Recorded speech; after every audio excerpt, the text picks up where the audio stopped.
ओम नमः शिवाय। जब बीज मंत्र ही कहा गया है तो फिर बीज मंत्र पर ही चर्चा करते हैं।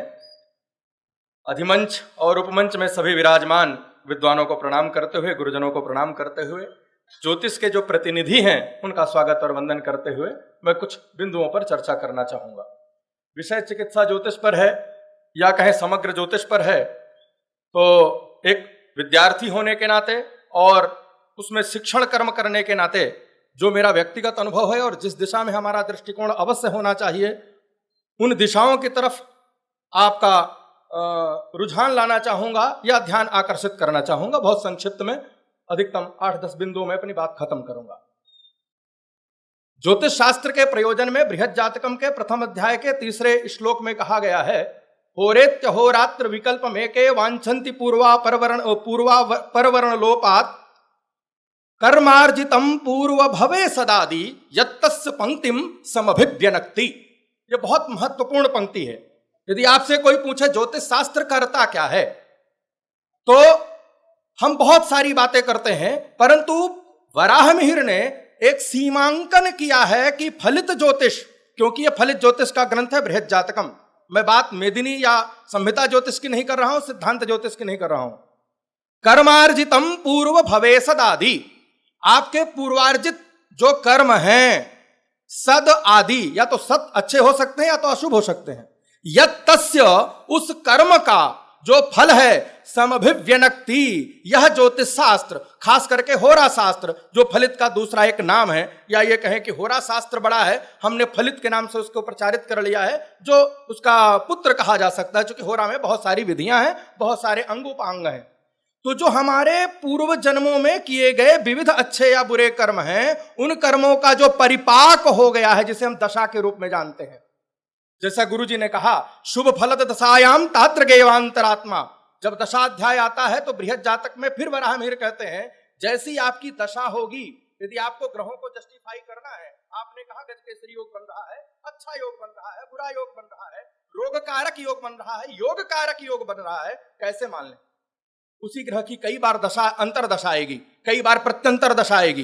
कोई ग्रह ऐसा होता है जो अपनी दशा में ही फल देता है, और कोई ग्रह ऐसा होता है जो केवल अंतर दशा में फल देता है। कैसे सुनिश्चित करेंगे?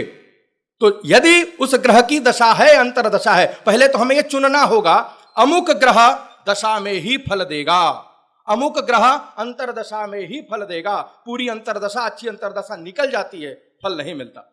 या अशुभ दशा चल रही है, जो हमें लगता है अशुभ है और उसे शुभ मिलती है, हमें क्या लगता है इससे मायने नहीं रखता, जो उसको अनुभव हो रहा है वो मायने रखता है। तो कहीं ना कहीं निश्चित है हमसे गणना में या अनुभव में या विचार में या दृष्टि में दोष हो रहा है, क्योंकि भवर्त सूचका भावा, जो भाव हैं वो कई सारे अर्थों को सूचित करने वाले हैं। किसी भी एक भाव को पकड़िए, चतुर्थ भाव की चर्चा करें, चतुर्थ भाव माता का भी है, भूमि का है, वाहन का है, घर का है, जल का भी है। क्या जरूरी है यदि चतुर्थ भाव गड़बड़ हो गया तो माता नहीं है?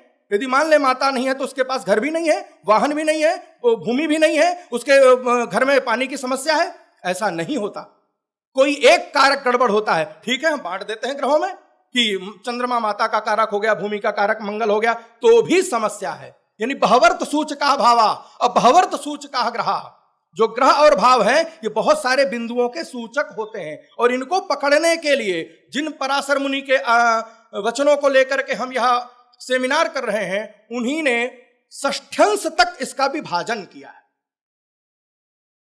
उन्हीं ने नक्षत्र के अनुसार इसका विभाजन किया, अंशों के आधार पर इसका विभाजन किया। तो जब हम विचार करते हैं, सारे वर्गों को देखते हैं, तो षष्ठ्यंश को क्यों भूल जाते हैं? पूरा जीवन एक व्यक्ति का अच्छे योग में जन्म लेने के बाद जो हमें कुंडली में अच्छा लग रहा है, उसके बावजूद भी पूरा जीवन उसका संघर्ष में बीतता है, और एक व्यक्ति का कई गलत कर्म करने के बावजूद भी पूरा जीवन उसका अच्छे से बीतता है। ये निश्चित करना पड़ेगा यह जन्म उसका कौन से कर्म को भोगने के लिए हुआ है, वर्तमान जन्म।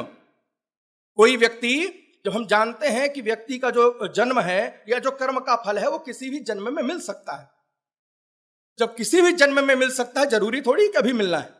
हम कैसे सुनिश्चित करें? और हमें ग्रह किसी एक जन्म का नहीं बता रहे हैं, यही नवग्रह, यही भाव और यही वर्गीकरण हमें पूर्व में जितने हमारे जन्म हुए हैं, पूर्व में जितने हमारे द्वारा किए गए कर्म है, संचित है, प्रारब्ध है, उन सबका दे रहे हैं। तो कौन सा कट गया है या कौन सा इसमें कटेगा, जब तक हम इसका वर्गीकरण नहीं करेंगे तब तक हम सुनिश्चित नहीं कर पाएंगे यही होगा या इसी के साथ होगा।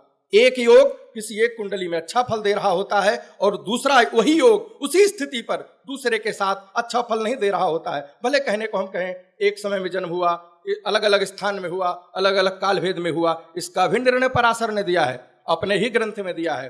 तो जब ग्रंथ को पढ़ें, तीसरी बात, जो ग्रंथ को पढ़ें तो वराहमिहिर अपने बृहद जातकम के ही प्रथम अध्याय के दूसरे श्लोक में अंतिम पंक्ति में कहते हैं, स्वल्पम वृत्त विचित्रमर्थ बहुलम होराप्लवम प्रारभे। छोटे छोटे छंदों में, छोटे छोटे वाक्यों में हमारे आचार्यों ने सूत्र कहे हैं। कोई भी सूत्र पकड़ लीजिए, उन सूत्रों का अर्थ बाहुल्य है। समय के अनुसार, देश के अनुसार और जो वर्तमान परिस्थितियों में हमारे सामने चुनौतियां खड़ी हैं उनके अनुसार, उनके अर्थों में या उनके प्रयोग में हमें विस्तार करना होगा। हम एक शब्द को पकड़ करके, जैसे कह दिया प्रेष्यकः रविपुत्रश्च, शनि प्रेष्यक है, अब प्रेष्यक यानी दास है, भेजने वाला है।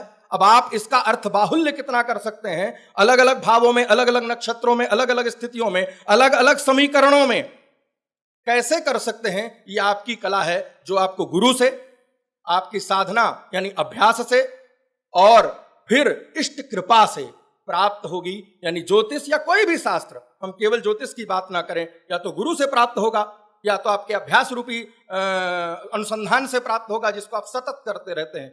एक ज्योतिषी के ऊपर एक जिम्मेदारी होती है, वो सारे भावों का उत्तर देता है या सारे जीवन के प्रश्नों के उत्तर उससे अपेक्षित होते हैं। एक डॉक्टर आंख का है, नाक का है, कान का है, गला का है, किसी एक विषय का है, उससे उतनी ही अपेक्षा हम करते हैं। परंतु ज्योतिषी सब बताएगा, सब जानेगा।